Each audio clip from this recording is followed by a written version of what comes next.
اب ذرا خیبر پختونخوا کے حوالے سے پرویز صاحب آپ کو تفصیلاً بتائیں گے. تھوڑی سی میں ایک بات بتاتا جاؤں. ہمارے داؤد کالج کے سینئر نے اس پہ کافی روشنی ڈالی. خیبر پختونخوا آپ کو پتا ہوگا کہ یہ ہمارے لیڈرشپ کا بہت پرانا مطالبہ تھا کہ پاکستان جب بن گیا ہم نے اس کو ایکسپٹ کر لیا، لیکن پاکستان نے ہمیں ایکسپٹ نہیں کیا. عجیب بات ہے کہ ہم ایک ملک کو مان رہے ہیں، وہ ملک ہمیں نہیں مان رہا. آج یہ بڑی خوشی کا مقام ہے کہ پاکستانیوں نے، پاکستان نے، اس کی حکومت نے ہمیں بھی اس ملک میں قوم کی حیثیت سے تسلیم کر لیا اور اس نے ہمیں خیبر پختونخوا کا نام دیا. لیکن یہ صرف نام نہیں کہ ہمیں نام مل گیا، بلکہ یہ اس جدوجہد کا نتیجہ ہے جو خان باچا خان اور خان عبد الولی خان نے شروع کیا تھا. اور اس ملک میں جتنی بھی قوم پرست، جتنی بھی سوشلسٹ، جتنی بھی سیکولر نظریات کی حامل سیاسی جماعتیں تھی جو مظلوم قوموں کی اور اس ملک میں جمہوریت کی باتیں کرتی تھی اور اس کی قیادت ہمیشہ عوامی نیشنل پارٹی کے قائدین نے کیے، انہیں کا ایک ہی مطالبہ تھا تمام مظلوموں کو، قوموں کا. ہم پشتو میں ایک نعرہ لگاتے تھے کہ خپلا خاورا خپل اختیار. ہمیں صرف نام نہیں ملا، اس کے ساتھ ساتھ تمام مظلوم قوموں کو، تمام چھوٹے صوبوں کو اپنے وسائل پر اپنا اختیار مل گیا ہے. آج ہم صوبہ پختونخوا سے آئے ہیں، یہاں پر ہم شوق سے نہیں آئے. یہاں پہ جتنے بھی اسٹوڈنٹ ہیں وہ بھی شوق سے نہیں آئے. کوئی اپنا گھر باہر چھوڑ کے 100-2000 کلومیٹر دور نہیں جاتا. یہاں پہ جو ہمارے لوگ مزدوری کر رہے ہیں وہ بھی شوق سے نہیں آئے. صرف اس وجہ سے آئے ہیں کہ جو ہمارے صوبے کے وسائل تھے اس پہ وفاق قابض تھا. ہماری جو بجلی کی ہے، بجلی، گیس، معدنیات، جنگلات، پانی، جتنی بھی چیزیں تھی جو ہمارے صوبے کی وسائل ہے اس پہ وفاق قابض تھے. آج اسفندیار ولی کی قیادت میں ہمیں وہ تمام چیزیں مل گئی کہ جو ہم اپنا اختیار چاہتے تھے اپنے وسائل پر. انشاءاللہ 10 سال کے بعد آپ لوگ داؤد کالج، اردو یونیورسٹی، دیشن کالج، گلشن کالج، شپونر کالج، ٹنڈوجا یونیورسٹی، مختلف یونیورسٹی میں وہاں سے آئے ہو پڑھنے کے لیے، اور ہمارے بہت سے لوگ یہاں پہ مزدوری کرنے آئے ہیں. انشاءاللہ اگر ہماری یہ جدوجہد اسی طرح جاری رہی اور اس بل پر عملاً اس کے بعد عمل ہوا تو ہم یہ دعویٰ کرتے ہیں کہ سندھ سے، پنجاب سے، کشمیر سے، گلگت سے یہ لوگ ہمارے صوبے آئیں گے وہاں پڑھنے کے لیے، وہاں مزدوری کرنے کے لیے، اور ہم وہاں کے مالک ہوں گے، ہمیں اپنے وسائل کا اختیار ہوگا.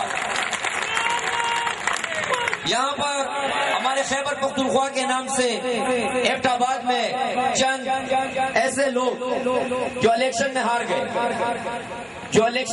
گئے، وہ لوگ وہاں پر واویلا مچا رہے ہیں. کل ایک تقریب میں ہم شامل تھے تو ہمارے ایک لیڈرشپ نے ایک بات کی، چونکہ وہاں کا جو تحریک چلا رہا ہے گور ایوب صاحب چلا رہے ہیں، انہوں نے ایک بات کی کہ گور ایوب صاحب کا جو والد تھا ایوب خان، اس کے زمانے میں یہ گور ایوب یہاں لالو کھیت میں آیا اور لالو کھیت میں اس نے کہا کہ میں پختون ہوں، یہ اردو بولنے والے زیادتی کر رہے ہیں، ان پہ گولیاں چلاؤ.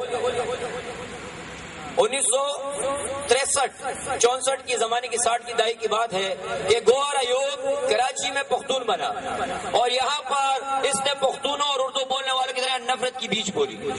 آج وہی گور ایوب وہاں ہزارہ میں جا کے بولتا ہے کہ میں پختون نہیں ہوں، میں اب ہزارے وال ہو گیا. ہزارے کوئی قوم تو نہیں، علاقے کا نام ہے. ہزارے وال تو پختون ہے، سارے کے سارے ہزارے وال پختون ہے. اب وہاں پہ جا کے ایک نئی سیاست، میرے خیال میں ہزارے کے یہاں پر کتنے اسٹوڈنٹ بیٹھے ہوئے، ذرا ہاتھ اٹھاؤ. کتنے اسٹوڈنٹ؟ ہاتھ اٹھاؤ.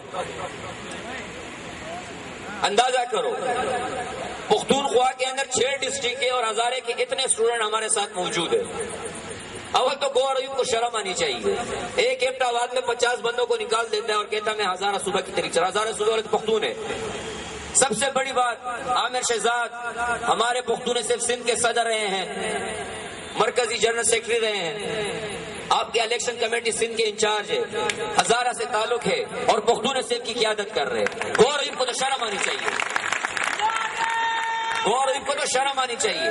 ہمارے پختون اسٹوڈنٹ فیڈریشن کے خالد خان صوبائی صدر رہے ہیں، ان کا تعلق ہزارے سے تھا. پختون اسٹوڈنٹ فیڈریشن کے مرکزی جنرل سیکرٹری، صوبائی جنرل سیکرٹری زرد اللہ خان حسن زئی ہزارے سے رہے ہیں. اب گور ایوب کون سی قوم چلا رہے ہیں؟ ہزارے میں تو مشوانی ہے، آوان ہے، تنولی ہے، حسن زئی ہے، یوسف زئی ہے، درانی ہے، کتنی کاسٹیں ہیں۔ اگر کل کو مردان والے اٹھ جائے کہ ہم مردانی صوبہ بنائیں گے، پرسوں پشاور والے اٹھ جائے کہ ہم پشاوری صوبہ بنائیں گے، شرم کی بات آنی چاہیے گور ایوب صاحب کو، اس طرح تو نہیں کرنا چاہیے۔ اور دوسری بات، میں ان لوگوں کو بہت شیم کرتا ہوں، ہمارے 2-3 ایسے افراد ہیں جن کی مادری زبان بھی پشتو ہے، ایک امیر مقام، ایک گوہر ایوب، اور ان کے ساتھ جو ہے ایک سرانجام خان، یہ تینوں پشتو سپیکنگ ہے۔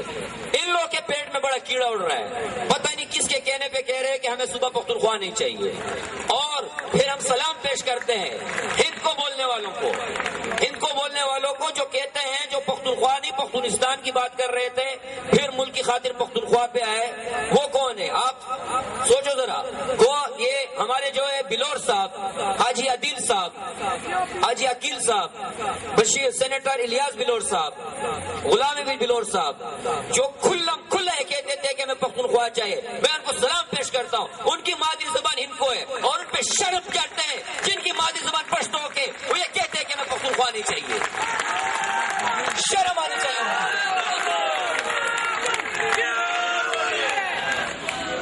امیر مقام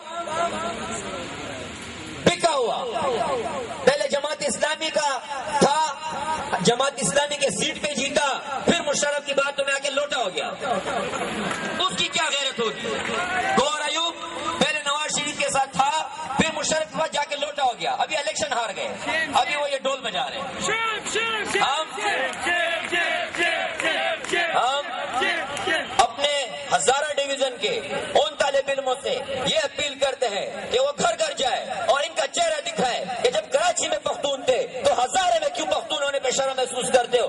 شرم آنی چاہیے۔ اور میں ان قبائلی طلبہ سے اپیل کرتا ہوں جن کے بزرگوں نے گوہر ایوب کی تصویر، ایوب خان کی تصویر اپنے گھروں میں اس لیے لگائی تھی کہ یہ پختون بادشاہ ہے، جیسے انہوں نے ظاہر شاہ کی لگائی تھی، غازی عمانی کی لگائی تھی۔ میں اپیل کرتا ہوں کہ وہ اپنے آپ گھروں سے گوہر ایوب کی تصویر نکال کر باہر پھینک دے۔